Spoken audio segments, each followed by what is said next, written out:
Bonjour à tous, bienvenue à cette édition de 24 heures RH consacrée à la QVT. Je suis Ferhat, le chef de projet de Parlons RH pour cet événement. Aujourd'hui, nous vous proposons 10 webinars à heure fixe jusqu'à 18 heures avec environ 19 experts de la fonction RH qui sont là pour vous apporter leurs éclairages et pour échanger avec vous sur la QVT. Je vous rappelle que vous pouvez laisser des commentaires et poser vos questions dans le chat. Je vous souhaite une bonne journée et bonne conférence. Merci Ferhat. Bonjour à toutes et à tous. Benjamin Zimmer. Donc on a le privilège de démarrer cette journée autour de la thématique de la prise du care en entreprise auprès de vos collaborateurs, qui semble être un nouveau défi pour vos fonctions et plus globalement pour les fonctions dirigeantes dans les entreprises. Alors peut-être, avant de commencer, de vous présenter les deux invités, à savoir Emmanuel Lièvremont-Janicaud et Jean-François Auclair. Une petite introduction pour vous expliquer ce que nous allons aborder au cours de des prochaines 45 minutes. Donc, comme vous le savez, la crise sanitaire, puis maintenant économique, puis géopolitique, qui caractérise le monde dans lequel nous vivons, a profondément et très probablement durablement remis en cause nos certitudes. Plus que jamais, nous vivons dans un monde VUCA, beaucoup de volatilité, beaucoup d'incertitudes, beaucoup de complexité, beaucoup d'ambiguïté. Ces ruptures que peu d'entreprises ont anticipées ont et auront des conséquences sur la conciliation d'un équilibre entre la vie personnelle et la vie professionnelle, sur le management de vos collaborateurs, sur notre manière de manager, sur l'entreprise et son marché, sur notre rapport au travail et certainement aussi sur le lieu où s'exerce ce travail. Ces ruptures provoquent inévitablement un stress important que nous avons tous vécu et que nous vivons certainement encore et que nos collaborateurs vivent à toutes les échelles. Cette crise, elle est violente, elle nous installe dans un environnement instable entre le déni du passé et le défi du futur. Notre santé mentale, psychique et physique est mise à rude épreuve.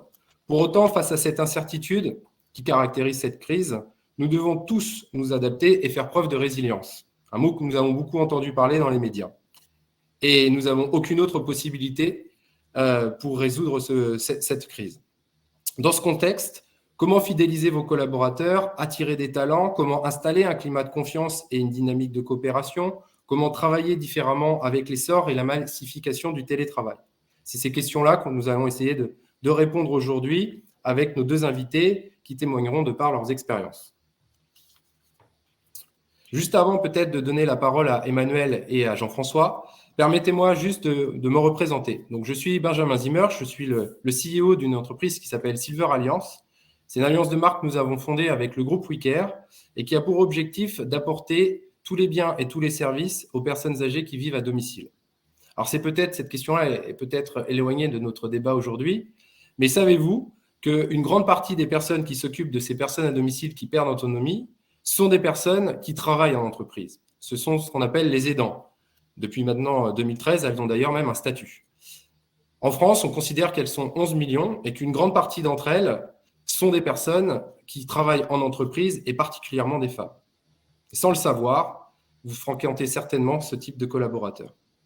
Donc, nous avons mis en place, en pleine crise, une nouvelle conciergerie qui s'appelle Care at Work, que vous pouvez retrouver, www.careatwork.fr, qui permet justement d'accompagner les équipes dirigeantes en proposant des services de dépistage pour les salariés, mais également aussi en vous mettant en relation avec des care managers qui accompagnent justement vos salariés qui, face à ces problématiques, se retrouvent parfois dans des situations où ils doivent prendre plus de congés, plus de stress, plus de charge mentale, et malheureusement, cela a un impact sur leur santé et sur leur performance en entreprise. Je vous propose dès à présent de maintenant écouter nos deux invités. Donc, nous allons commencer par Emmanuel. Bonjour Emmanuel. Bonjour à tous, bonjour à toutes. Bonjour Benjamin et bonjour Jean-François. Bonjour. Merci de nous accorder votre temps. Merci pour toute la préparation qui a été nécessaire pour préparer cet événement. Est-ce que vous pouvez, en quelques mots, nous dresser un petit peu votre parcours professionnel et puis nous expliquer comment vous travaillez chez L'Oréal?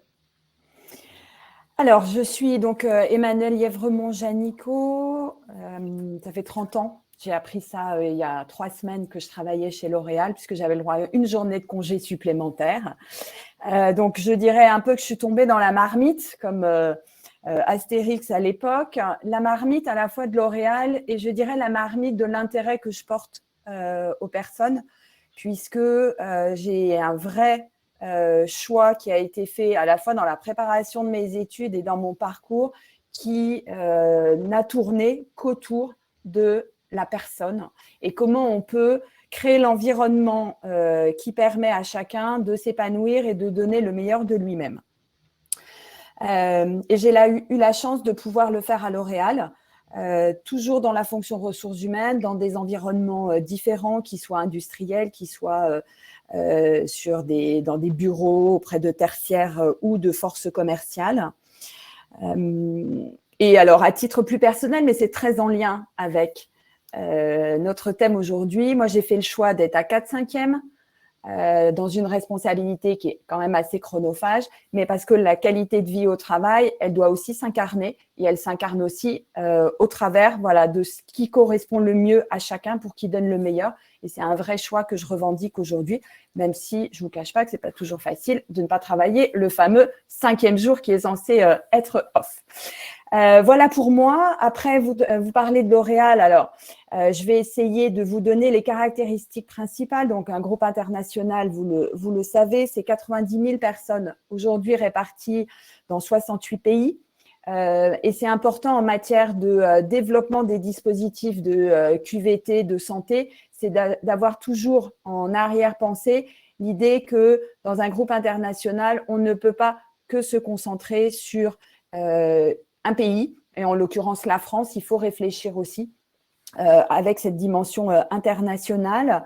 Grande diversité de métiers, vous ne le voyez peut-être pas au travers des produits que vous avez certainement dans votre salle de bain, mais en fait de la création avec les laboratoires jusqu'à l'expédition, j'allais dire presque, comme on dit, au quai des camions. En fait, L'Oréal a dans son scope l'ensemble de ces métiers. On est 60% de femmes, parfois 70% de femmes. Alors, je sais que c'est peu par rapport à ce qui se passe chez WeCare, mais c'est déjà beaucoup. On cherche effectivement à rééquilibrer les choses. Mais voilà, c'est une donnée aussi importante parce qu'il y a beaucoup d'actions de QVT autour de la santé qui souvent émergent par la nécessité d'accompagner en particulier les femmes. Et puis après, ça se déploie et ça se démocratise auprès des autres publics. Chez L'Oréal, Emmanuel, comment vous avez abordé cette crise sanitaire ? Alors, en fait, c'est un peu comme toutes les entreprises. On a, du jour au lendemain, on nous a dit, voilà, maintenant vous arrêtez, il faut prendre telle ou telle mesure. On n'était pas forcément préparé, même si, en fait, on avait quelques souvenirs de l'épisode H1N1. Donc, on a essayé de le faire au mieux, d'essayer de rapidement réfléchir à tous les points sur lesquels il fallait qu'on travaille, c'est-à-dire aussi bien la dimension RH, business, écosystème, fournisseurs, interlocuteurs de l'ensemble de notre écosystème. Et si je dois dire qu'il y a 2 éléments, moi, qui m'ont marqué, le premier, et je le dis d'autant plus que j'ai quand même 30 ans de L'Oréal, c'est la première fois que la santé, la sécurité était le seul impératif que se donnaient tous les collaborateurs, toutes les directions dans tous les pays. Et ça a quand même été quelque chose de très marquant parce que ça fait qu'il y a un avant et il y a un après. Et c'est ce qui a fait que dans l'après, ça a permis de mobiliser des moyens supplémentaires pour à la fois intervenir à des moments pas faciles où on manquait de gel et autres. Donc, nous, on avait réorienté notre production pour pouvoir le mettre au service des autres. Mais ça a permis de mobiliser en interne des dispositifs RH, alors aussi différents les uns des autres, qui peut être le maintien de l'activité là où on pouvait, maintien des salaires sans bénéficier, parce qu'on avait cette chance-là de pouvoir ne pas s'appuyer sur les aides de l'État, et en même temps mobiliser des équipes médico-sociales et en particulier des médecins qui font que, aujourd'hui, on est fiers de dire il y a 2800 collaborateurs qui ont bénéficié de la vaccination sur place, que ce soit première ou troisième, voire un démarrage de 4e dose pour ceux qui sont éligibles. Donc, on a fait au mieux. pour s'appuyer sur nos valeurs, ne pas les perdre et au contraire de les renforcer. Et de fait, cette crise, est-ce qu'elle a confirmé le choix que vous aviez fait, enfin les choix stratégiques que vous aviez déjà fait, parce que L'Oréal est connu pour ses engagements sociaux et cette volonté d'être l'entreprise qui au monde apporte le plus d'avantages sociaux à ses collaborateurs. Notamment, ça s'incarne dans le programme Share and Care. Est-ce que cette crise a été en fait un accélérateur d'un certain nombre d'actions que vous n'aviez peut-être pas eu encore le temps de mettre en place et que vous avez pu justement mettre en place parce que c'était juste nécessaire pour vos collaborateurs? Oui, tout à fait. C'est ce que je disais. Il y a un peu un avant, un après. C'est que donc pour nos interlocuteurs, L'Oréal s'est lancé en 2013 dans l'ambition de déployer un programme en garantie sociale minimale dans l'ensemble des pays où on intervient sur la base en fait de 4 grands domaines. Le premier, c'est tout ce qui est protection et notamment protection financière en cas de perte de capacité de travail. Il y a un pilier autour de la santé, il y a un pilier autour de justement la conciliation vie privée, vie pro avec la place des parents notamment. Et puis, il y a un pilier autour du workplace et de la qualité de vie au travail. Mais je dois dire que dans le pilier santé, on était très dans une approche presque de prise en charge en cas de difficulté sur des paramètres qui étaient, il fallait une très bonne couverture en frais de santé, faciliter l'accès dans telle ou telle circonstance à des dispositifs, etc. Ce qui a changé, c'est qu'en fait, ce pilier il est presque devenu le pilier central. Et il s'est énormément complété. D'abord, il n'est plus discuté. Il n'y a plus de débat. C'est-à-dire que entre 2013 et maintenant, je vais vous dire, on a bataillé, même si on avait un sponsor très important qui était celui non seulement du COMEX, mais de Jean-Paul Agon à l'époque. Pour autant, santé mentale, c'est bien parce que c'est nécessaire, mais est-ce qu'il faut le faire en anticipation? Ce qui a changé, c'est qu'aujourd'hui, c'est inscrit dans le programme. On est en train de parler de santé mentale, on est en train de parler d'écologie personnelle, j'y reviendrai. On est en train de basculer d'une démarche qui fait que j'ai quelqu'un qui a des difficultés, je cherche à lui mettre des dispositifs pour le prendre en charge ou l'aider dans sa prise en charge. Et demain, on veut simplement prendre soin avant même que la difficulté n'arrive. Merci Emmanuel pour ces mots introductifs. Place à Jean-François. Bonjour Jean-François. Bonjour. Bon, je vais pas être très original. Je vais vous poser exactement les mêmes questions qu'à Emmanuel. Voilà, quelques éléments sur votre parcours professionnel, quelques chiffres sur le groupe WeCare et puis cette manière aussi chez WeCare d'aborder cette crise sanitaire. Ok, bon, alors moi j'ai un parcours RH, ce qui n'est pas une surprise pour un DRH, où j'ai travaillé dans plusieurs secteurs, la restauration aérienne, la répartition pharmaceutique, la prestation de services à l'industrie, et depuis maintenant bientôt 15 ans, je suis dans le groupe WeCare. Alors WeCare n'est né qu'en 2016, mais parce qu'en fait il est né à partir du moment où nous avons commencé à racheter des sociétés. Et en fait, quand je suis arrivé, j'étais DRH de l'enseigne O2. Donc O2, c'est aujourd'hui le leader des services à la personne en France côté entreprise, avec à peu près 400 agences. Et WeCare, aujourd'hui, c'est une dizaine de marques. C'est près de 19 000 collaborateurs en France et aussi en Espagne et prochainement dans d'autres pays, puisque nous sommes sur des acquisitions. Donc, sur nos métiers, nous sommes essentiellement sur le ménage repassage, la garde d'enfants à domicile, l'aide auprès des personnes âgées et dépendantes et le soutien scolaire. Donc, mon parcours a de ça d'un peu spécifique, c'est que j'occupe aujourd'hui le poste de DRH du groupe WeCare, mais sur l'enseigne O2 qui représente à peu près 80% de notre groupe, j'ai également occupé pendant 3 ans, tout en étant DRH, la fonction de directeur du réseau, donc des agences opérationnelles. Et depuis pratiquement 1 an et demi maintenant, je suis directeur général de l'enseigne O2. Donc j'ai une double casquette dans mes missions, à la fois DRH d'un groupe et DG d'une enseigne. Donc ça, c'est pour mon parcours. En ce qui… Enfin, vas-y, pardon, Benjamin. Non, mais merci pour ces éléments. Alors moi, je fais juste une petite parenthèse parce que je connais un petit peu le groupe WeCare. En pleine crise, Jean-François Auclair, qui est DRH du groupe, a été nommé directeur général de la marque O2, celle qui effectivement représente le plus de chiffres d'affaires dans ce groupe. Ce qui n'est pas neutre, parce que ça montre bien que la compétence RH est en pleine crise et maintenant, aujourd'hui, peut-être redevenue stratégique pour une entreprise.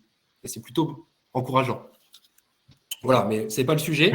Le sujet, c'est comment vous avez abordé la crise sanitaire pendant cet événement. Oui. Alors, la crise sanitaire, alors forcément dans les services à la personne et notamment sur l'activité auprès des personnes âgées, nous avons dû continuer notre activité. Et pour ce faire, bon, il a fallu effectivement se bouger un peu parce que quand vous allez chez des personnes âgées qui étaient finalement les personnes les plus fragiles par rapport à la Covid, il nous fallait absolument être équipés pour pouvoir intervenir et l'équipement, c'était pas juste un masque et du gel, c'était aussi des surchaussures, c'était des blouses, c'était des protections pour les cheveux. Bon, on avait une chance, c'est qu'on avait gardé un stock d'une précédente pandémie, donc ce qui nous a permis de démarrer. Et après, au niveau du groupe, on a une structure d'achat qui a très vite réagi et a permis qu'on puisse équiper nos salariés et poursuivre les prestations auprès des personnes dépendantes. Bon, maintenant, ça, c'est vraiment l'activité opérationnelle qu'on a pu maintenir, puisque sur les autres métiers, bon, l'activité avait nettement baissé puisque nos clients étaient confinés et avaient annulé les prestations. En revanche, on a décidé de profiter de cette crise pour en faire une opportunité. Et donc, on a travaillé énormément à la formation. On a fait sur O2 notamment, plus de 25 000 heures de formation pendant cette période-là. Alors, on a une facilité peut-être, mais aujourd'hui, je pense que beaucoup de groupes ont ça. On a une plateforme e-learning avec beaucoup de contenu. Et donc, on a beaucoup diffusé de formations auprès de nos intervenants à domicile, auprès de nos encadrants. On a également travaillé sous l'angle de la QVT avec des formateurs externes qui nous ont fait des formations en visio sur tout ce qui est résistance au stress, comment réagir par rapport à cette crise. Et ça a concerné à la fois nos salariés, mais nous avons une spécificité, c'est que nous avons à la fois des agences en propre, mais aussi des franchises. Et donc, quand vous êtes franchisé, vous êtes chef d'entreprise et vous jouez avec votre argent. Et pendant cette période, la dimension QVT a été très forte. Donc, je parlais de ces formations résistance au stress, prendre du recul sur la situation, beaucoup d'entraide, beaucoup d'animation par nos équipes régionales pour faire vivre l'entreprise, pour faire vivre les gens, pour éviter l'isolement. Ça a été une grosse caractéristique chez nous. Alors, je sais que beaucoup d'entreprises ont fait des visios, mais nous, on a fait beaucoup de visios autour du soutien aux collaborateurs pour le mieux vivre en cette période. Et objectivement, ça a été un gros succès. Et par ailleurs, d'un point de vue business, on a profité là aussi. On s'est dit, bon, bah, tout simplement, maintenant qu'on est là, soit on reste les deux pieds dans le béton, soit on se dit, on va profiter de cette crise pour en faire une opportunité. Et donc, on a travaillé, au-delà de la formation qui nous permettait de ressortir plus fort, on a retravaillé toute l'optimisation des plannings de nos salariés. Et là, quand on touche au planning des salariés, on est aussi sur le sujet de la QVT dans les services à la personne. Parce qu'un intervenant à domicile, il va d'un domicile à un autre.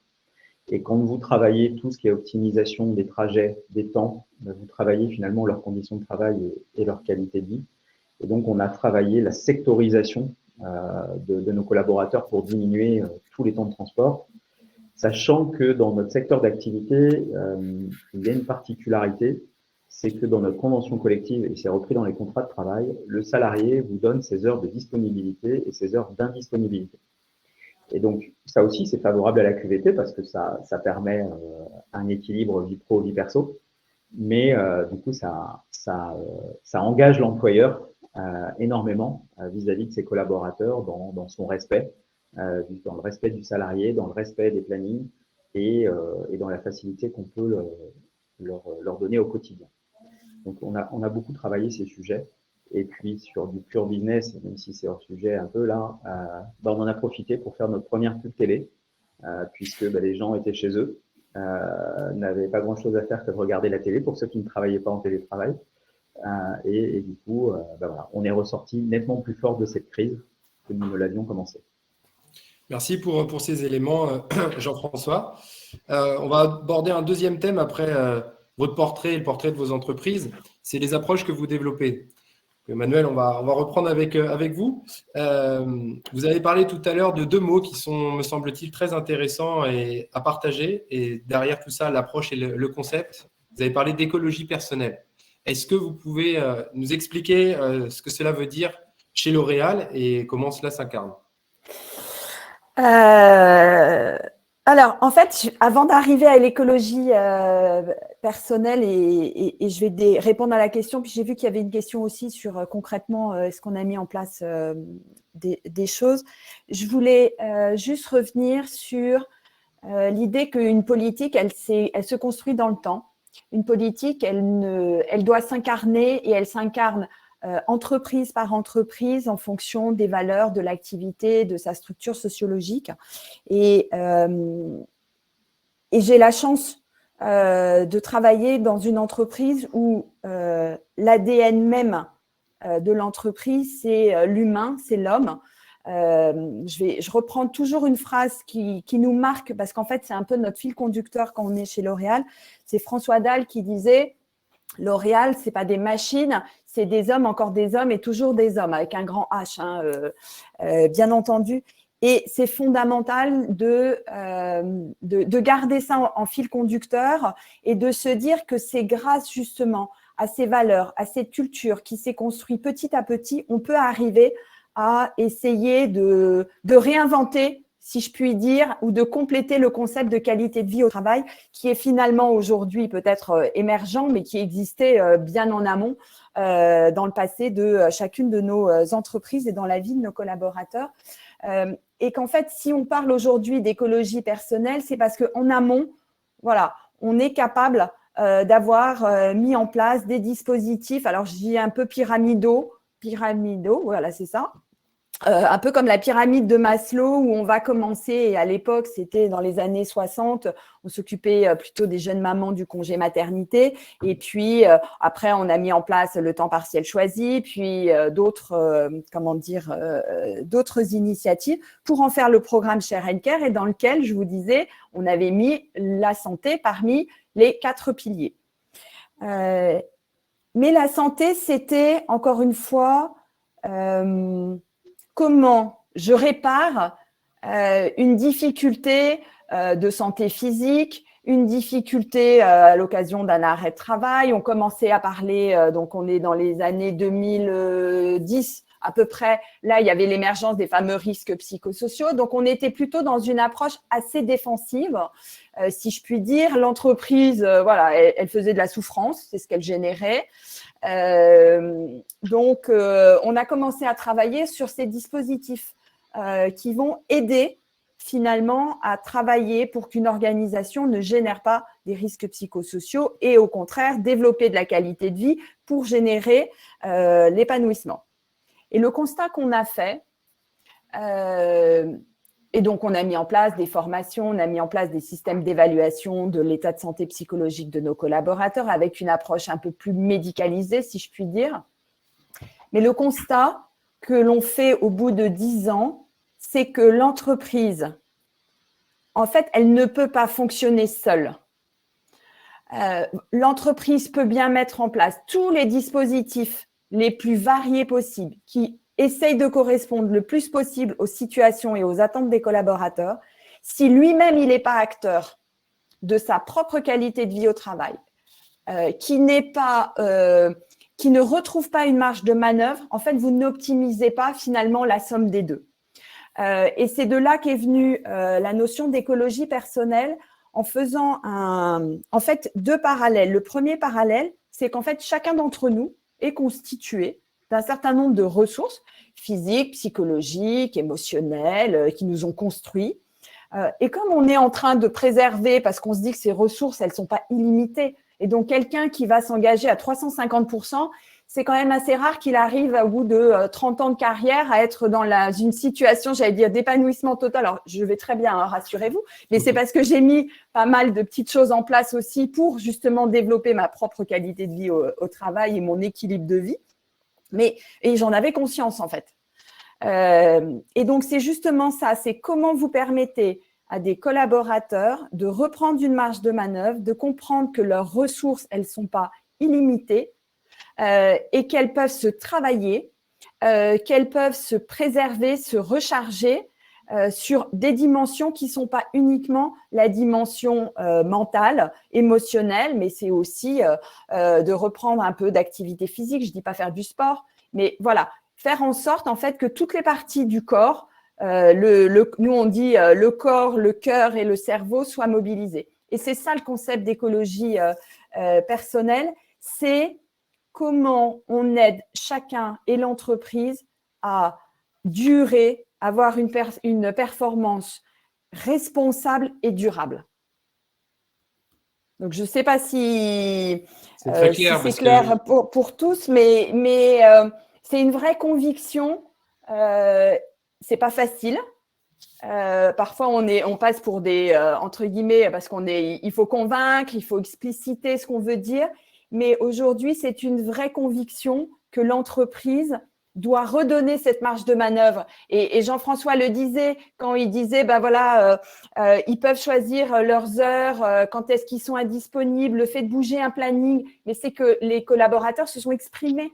Ils ont repris une marge de manœuvre et ils n'ont pas juste adopté le système qu'on leur propose.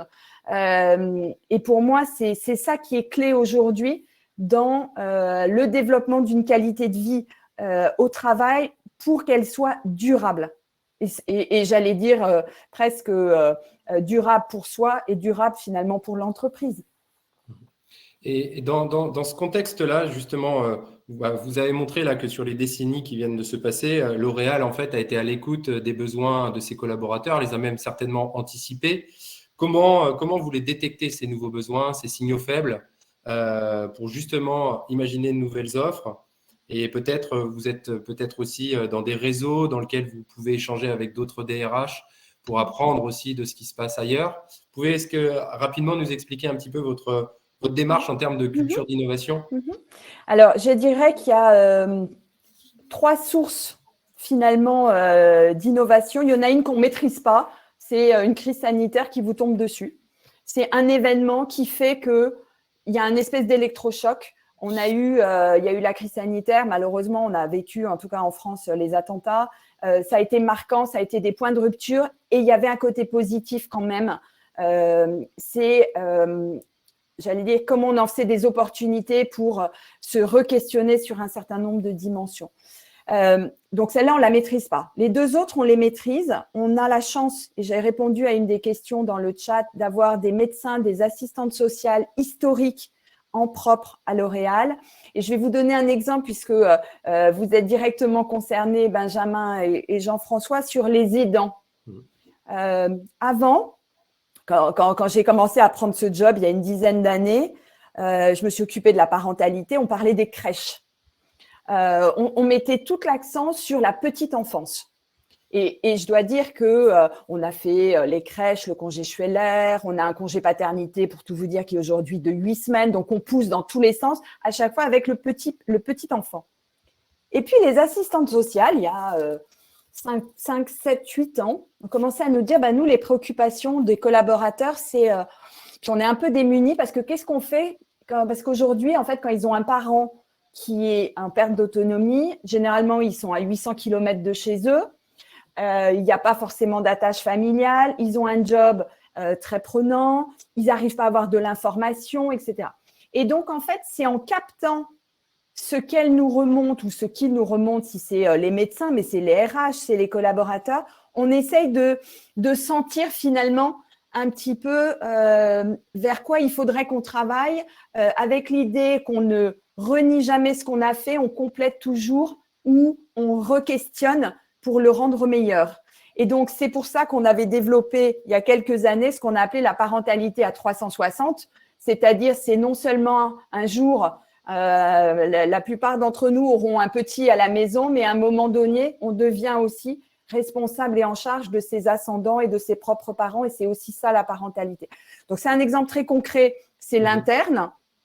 Et puis, c'est ce qu'elles sont capables de me remonter comme information. J'en ai plein sur les crèches. On en avait à côté de chacun de nos bureaux. Aujourd'hui, c'est totalement désuet. Les attentes des collaborateurs, c'est une crèche à côté de chez eux.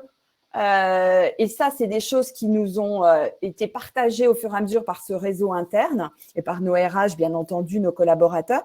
Et puis, la deuxième source, vous l'avez citée, c'est les échanges que l'on peut avoir entre pairs, dans des réseaux, et y compris dans des moments comme on est en train de le partager, parce que parfois dans les questions, parfois dans les interrogations, il y a des sujets qui émergent et vous vous dites, tiens, j'avais pas vu les choses comme ça, ou tiens, ça a l'air de vraiment être un sujet.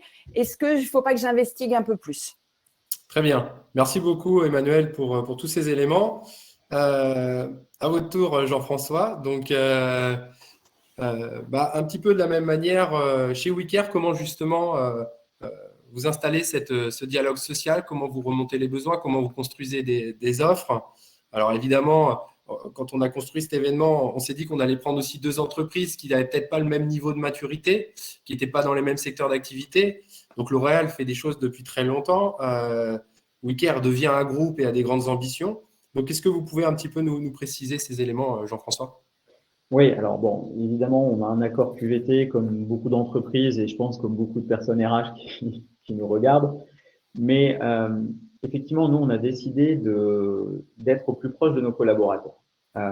Et donc, quand on a adhéré à l'offre Care at Work que Benjamin a mise en place dans Silver Alliance, le premier sujet, c'était que nos salariés puissent avoir une personne, un care manager, qui puisse le conseiller sur la situation qu'il vit. Tout simplement parce que, et là, j'ai pas pu le mesurer en interne, mais les études démontrent que lorsqu'on est sur son lieu de travail, on a une partie de sa charge mentale qui est pas sur le travail, mais qui est en dehors.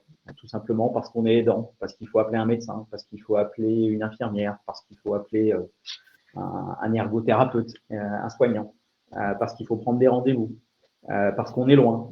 Emmanuel disait 800 km, donc c'est beaucoup, mais la moyenne nationale des aidants, c'est quand même 250 ou 260 km de distance. Autant dire que vous n'y allez pas tous les jours, voire pas toutes les semaines. Ça veut dire que vous devez faire confiance à des structures comme les nôtres de service à la personne, mais à tout un microcosme d'aidants. Donc c'est aussi pour ça qu'on a décidé d'adhérer à l'offre Care at Work pour que nos salariés puissent parler avec des experts qui vont les mettre en relation avec les bonnes personnes, diminuer la charge mentale parce que ça va aller beaucoup plus vite que de passer son temps sur Internet à chercher des rendez-vous. Et en efficacité professionnelle, on s'y retrouve également. Ensuite, alors bon, nous aussi, on a mis des partenariats en place avec un groupe de crèches. Donc, on a une crèche sur notre siège social, on a des places en crèche sur le territoire national pour nos salariés. Mais effectivement, ça, c'était une demande. Mais je rejoins Emmanuel, il n'y a pas que ça. Vraiment, la notion sur les aidants, elle devient de plus en plus forte, tout simplement parce que la population vieillit. Et Benjamin, je pense que tu peux peut-être donner un ordre de grandeur sur le vieillissement de la population sur les 10-15 ans qui viennent, compte tenu des baby-boomers qui ont 75 ans, quoi, en gros. Alors, on est effectivement 68 millions de Français. Il va y avoir 20 millions de Français de plus de 60 ans d'ici 8 ans, en 2030. Et parmi ces Français, on aura là aujourd'hui, il y a 3 millions de personnes de plus de 75 ans et on va augmenter de 50% les effectifs de ces personnes. Donc, toutes ces personnes-là sont faites les parents des salariés qui ont 50 ans et qui, du coup, vont progresser. Effectivement, alors je le dis souvent dans mes conférences, mais il naît aujourd'hui en France plus de seniors que de bébés. Ouais. Donc voilà, c'est pourquoi on a décidé d'adhérer à cette offre-là. Ensuite, en interne, on a décidé de travailler aussi la santé de nos collaborateurs. Donc, on a participé à l'opération Le Mois sans alcool. Ensuite, le mois d'après, on a fait la détection auditive avec une entreprise qui s'appelle Audica, qui est venue dans nos locaux faire des tests de détection, ce qui a permis à certains de se rendre compte que une prothèse auditive peut-être était la bienvenue. On a fait des tests de vision aussi avec une structure qui s'appelle les opticiens mobiles, qui sont venus chez nous pour aussi s'approcher de nos salariés pour travailler ce point de l'optique. On a organisé pour les volontaires un point de vaccination Covid parce que notre siège social, nous, il est basé au Mans et quand on voulait se faire vacciner pour la 3e dose, il fallait aller à 45 km parce que les structures locales ne prenaient que les primo-accédants au vaccin. Donc, on a essayé de mettre des choses en place de ce type. Là, on réfléchit aussi à mettre une cabine de télémédecine pour que nos salariés puissent avoir accès rapidement à un médecin et du coup avoir une ordonnance pour avancer plus vite. Et tout ça sur le lieu de travail, parce que derrière, sinon, c'est là aussi, je vais prendre mon rendez-vous, je vais peut-être devoir m'absenter, sinon, c'est les rendez-vous le soir, c'est le samedi. Et notre objectif a été quelque part de faciliter la vie de nos collaborateurs en faisant venir tous ces professionnels de santé sur notre siège social. Alors après, on a un siège social qui est tout neuf, qui a 1 an, donc avec une qualité de vie extraordinaire, avec salle de sport, des terrasses. Là, il fait très beau en ce moment, les salariés déjeunent dehors, un terrain de sport sur le toit. Enfin, on a essayé de travailler aussi l'environnement de travail en créant une association sportive, une association de lecture, une association de coureurs à pied. Enfin, il y a tout un tas d'associations sur notre siège social, un peu comme un campus américain, où les personnes de différents services se retrouvent et elles n'ont pas toujours l'occasion de bosser ensemble. Et le fait de se retrouver autour d'une passion, ça crée aussi beaucoup de transversalité et de communication interne. Et tous ces éléments autour de ce qu'on peut apporter à nos salariés, ça fait qu'aujourd'hui, il y a une qualité de bien vivre qui est assez poussée. Et puis, juste un dernier point très rapide, c'est qu'on forme également tous nos collaborateurs avec un module e-learning à tout ce qui est bientraitance et maltraitance douce pour que tout le monde soit sensibilisé à ces sujets-là. Merci Jean-François. Alors, il nous reste 6 minutes, donc on va essayer de faire bien les choses. Une question que peuvent légitimement se poser toutes les personnes qui nous écoutent, c'est quid de la mesure de l'impact. On en parle beaucoup de l'impact, on le met à peu près maintenant à chaque phrase lorsqu'on prend la parole sur les sujets RH ou sur le modèle d'entreprise. Comment vous pouvez mesurer le bilan et justement le fait de reproduire, d'accélérer, de renforcer des actions que vous mettez en place, parce que in fine, ça a un coût pour l'entreprise, un coût financier. Comment ceci est perçu? Peut-être Emmanuel, et après Jean-François. Alors, c'est une question qui est très complexe. Comment on mesure l'impact de la qualité de vie au travail, sur la qualité de vie au travail de tous nos dispositifs? C'est complexe parce que la qualité de vie et qu'est-ce qui fait qu'un collaborateur reste ou quitte l'entreprise, c'est pas uniquement parce qu'il a une salle de sport ou parce qu'il a un dispositif, une très bonne mutuelle. C'est plus compliqué que ça. Donc, c'est pas simple et on a essayé d'avoir des indicateurs. Sincèrement, le taux d'absentéisme, je sais pas si c'est les bons. En tout cas, c'est pas ceux que nous, on utilise. On n'est pas dans une optique de on fait ça parce que derrière, on veut vraiment voir baisser l'absentéisme ou avoir des difficultés de recrutement peut-être dans un secteur qui est aujourd'hui plus porteur que d'autres activités. On utilise principalement en fait 2 sources. Le premier, c'est le taux d'utilisation des dispositifs, tout en relativisant. C'est-à-dire que quand vous mettez en place des structures de crèche ou alors en réseau, ce qu'on appelle, ou à côté du bureau, quand on met en place des dispositifs pour accompagner sur les aidants, il faut aussi parfois se souhaiter que les dispositifs ne soient pas utilisés à 100%. Quand vous mettez en place du don de jour, moi, je préfère que d'avoir une situation par an que d'en avoir 25 parce que ça voudrait dire qu'on a des collaborateurs qui vivent des situations particulièrement difficiles. Donc, il faut savoir être nuancé, mais la notion de est-ce que les collaborateurs accrochent ou non avec le dispositif, pour moi, c'est clé pour mesurer si oui ou non ils leur font sens pour eux. Alors après, est-ce qu'ils font sens pour l'entreprise? Là, vous allez avoir d'autres éléments. C'est qu'est-ce qui se passe sur les réseaux sociaux, par exemple. Est-ce que dans les entretiens que vous avez dans des recrutements, qu'est-ce qu'on vous met en avant? Ah oui, et aujourd'hui, par exemple, autour du télétravail et de la capacité à organiser en mode hybride l'activité, nous, on est très challengés. Et pour autant, on a des dispositifs de télétravail. Donc, on peut aussi voir s'il y a lieu de pousser tel ou tel dispositif parce que ça a une incidence en matière d'attractivité et de fidélisation des collaborateurs. Mais en tout cas, on n'a pas de KPIs clés avec un tableau de bord qui nous permettrait de répondre à cette question relativement complexe pour nous. Mais typiquement, sans parler de taux d'absentéisme, etc. Mais il est bon en plus, donc je n'ai pas de souci à en parler. Vous mesurez le taux de satisfaction et peut-être la recommandation du service du salarié à d'autres salariés. Alors, en fait, on a des enquêtes annuelles d'engagement où il y a une question globale autour des avantages sociaux qui sont proposés. Et puis, dans tous les dispositifs que l'on met en place avec des partenaires, souvent, ils ont eux-mêmes un tableau de bord qui nous permet de dire, voilà, quel est le taux d'adhésion, quel est le taux de recommandation de ce service. Et après, on voit bien que beaucoup se passe par du bouche à oreille. Si on a connu telle ou telle situation, on va en parler un petit peu plus. Mais en tout cas, on n'a rien d'aussi arithmétique qu'une gestion d'indicateurs comme le taux d'absentéisme ou le turnover. Très bien, merci. Jean-François, de votre côté? Alors, de notre côté, aujourd'hui, la mesure, elle n'existe pas. C'est-à-dire que tout ce qui est qualité de vie au travail, alors bien sûr, on mesure notre taux de turnover, parce que bon, ça, c'est les basiques de métier RH, mais la qualité de vie au travail, elle ne peut pas se mesurer que par ça. Dans un secteur comme le nôtre, il faut savoir que les taux de turnover sont d'environ 50%. Donc, oui, on se situe en dessous de la moyenne de notre secteur, mais on a typiquement dans notre activité garde d'enfants, on a aussi des étudiants. Bon, ils ne se destinent pas forcément, une fois avoir fini leurs études, à rester dans nos métiers. Donc c'est là que le taux de turnover est parfois un peu faussé. Très clairement, là, on a rencontré un cabinet de mesure justement de tout ce qui touche la RSE, la QVT, qui s'appelle Citizing, et nous allons avancer avec eux, tout simplement parce qu'on veut mesurer cela. On veut mesurer notre impact à la fois sur nos salariés, mais plus largement dans une dimension RSE. Et donc, du coup, on va initier là ce sujet. Et aujourd'hui, je vais pas vous mentir, on n'est pas dans la mesure de notre qualité de vie au travail, hormis les indicateurs très classiques de RH.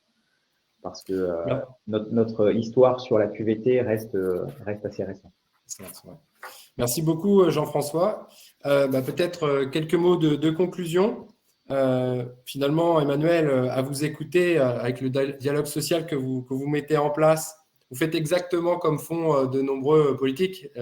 Hier, j'ai eu l'occasion de parler avec le président de la commission des affaires sociales en charge de la prévention santé à l'Assemblée nationale, et qui m'expliquait que ils instaurent aussi un dialogue social avec la population. Enfin, ils essaient, c'est compliqué actuellement, pour justement, et puis tous les partenaires sociaux évidemment, pour justement essayer de trouver des solutions pour que la plus grande majorité des Français, les plus fragiles, puissent bénéficier d'un certain nombre d'accès aux soins, parce qu'on en parle beaucoup avec les déserts médicaux aujourd'hui.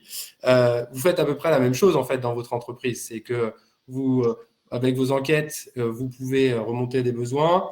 Et finalement, on voit que l'entreprise a un rôle dans la société. On parle maintenant de l'entreprise et du lien entre l'entreprise et la démocratie. Qu'est-ce que vous pouvez retenir? Enfin, quels sont les mots que vous pouvez partager là-dessus? Effectivement, je pense qu'aujourd'hui, un salarié, un collaborateur, une entreprise, elle ne peut pas ignorer son écosystème. Et alors, son écosystème, il commence par ce qui lui est proche. Souvent, c'est des collègues, son organisation, son équipe, sa vie d'entreprise. C'est y compris après avec ses proches, sa famille, autres. Mais c'est aussi tout simplement de se dire, voilà, ce que j'essaye de faire pour moi, est-ce qu'à un moment donné, je peux pas le partager aux autres? Et du coup, comment, quand je disais, je deviens acteur de ma propre santé, de mon propre bien-être, finalement, comment je peux aussi incarner les politiques auxquelles je crois, ce dont je suis convaincue qu'elles vont faire du bien pour moi, pour les autres. Moi, je prends un exemple qui est marquant. Une fois par an, tous les collaborateurs peuvent se dédier au monde associatif. Oui, parce qu'en fait, sur le principe, on se disait qu'on avait beaucoup de chance quand on était salarié chez L'Oréal d'être chez L'Oréal. Mais qu'en fait, ça ne nous coûtait pas grand-chose et c'est pas par charité, c'est pas du tout cet esprit-là, mais pouvoir mobiliser 89 000 bras, jambes au service du collectif, ça, c'était quelque chose qu'on voulait soutenir comme valeur pour aussi faire en sorte que le collaborateur, demain, il a la possibilité de soutenir une association, nous, on va venir l'aider. Donc, c'est cette idée de, oui, je pense qu'avoir des salariés citoyens sur l'environnement, je pense qu'un des enjeux majeurs, c'est on a tous des politiques RSE, on a tous des politiques, en tout cas, on essaye de les avoir pour préserver la planète. Mais si à un moment donné, le collaborateur, il n'éteint pas la lumière, si le collaborateur, il ne fait pas d'effort pour trier, on n'optimise pas les résultats. Et si on arrive à le rendre aussi citoyen de ce côté-là, moi, je pense qu'on a gagné une accélération sur l'impact que l'on peut tous avoir sur le demain. Merci Emmanuel. Jean-François, peut-être une ou deux bonnes pratiques à distiller? En fait, dans les points que j'évoquais tout à l'heure, le fait de faire venir des structures spécialisées qui viennent faire des tests auprès de vos collaborateurs, c'est complètement gratuit. C'est-à-dire que quand je fais venir Audica, les opticiens mobiles ou d'autres structures, là, on va faire une opération sur le don de sang. Bon, à la fois, vous avez un impact RSE, vous avez un impact qualité de vie, vous aidez vos collaborateurs, vous facilitez leur démarche. Et en fait, moi, je pousse vraiment à ça dans notre entreprise parce que ce sont des démarches qui ne sont pas coûteuses. C'est juste une petite opération de com pour prévenir les collaborateurs. Et derrière, c'est à eux de dire j'y vais pas, selon leurs besoins. Et moi, franchement, je vous engage à ça parce que c'est à la fois très simple à mettre en place. Il n'y a pas d'argent en face. Et derrière, vos collaborateurs vous le rendent parce que j'ai énormément d'inscrits à chaque fois qu'on fait une opération de ce type. Très bien. Écoutez, je vous remercie à tous les deux. Alors, Farhat, on a gratté 4 minutes. Désolé. Donc, pour toutes les personnes qui nous ont entendus, écoutés, etc., si vous avez des questions, Jean-François, Emmanuel, je pense, pourront y répondre. Vous devrez certainement les retrouver sur des réseaux sociaux professionnels. Et puis, je vous invite tous à continuer cette aventure de l'amélioration de la qualité de vie au travail dans chacune de nos entreprises parce qu'on est à un moment, je crois, assez charnière dans l'histoire de l'entreprise aujourd'hui, dans tout cas dans ce qu'on lui demande et ce que lui demandent les citoyens et en particulier ses salariés. Donc, merci à toutes et à tous et je vous souhaite une très bonne journée. Merci, au revoir.